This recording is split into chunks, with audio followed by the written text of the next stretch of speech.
Welcome to another Booking Koala tutorial. If you don't have Booking Koala yet, be sure to get it from the link below and follow along step by step. If you're new here, we have lots of tutorials about Booking Koala on our channel. Make sure to subscribe and hit the notification bell so you can easily find us whenever you need help with Booking Koala.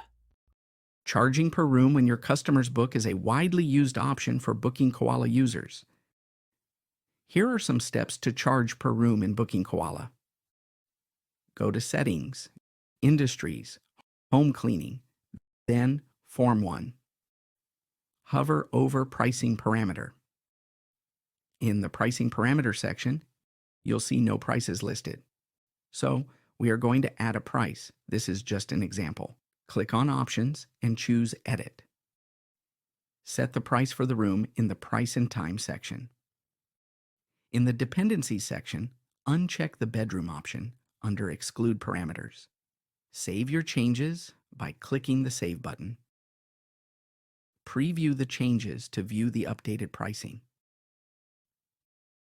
That's how you add a charge per room in Booking Koala. And that's it.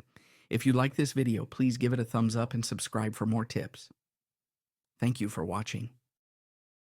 If you are interested in a simple-to-use cleaning business app, check out Clean CRM.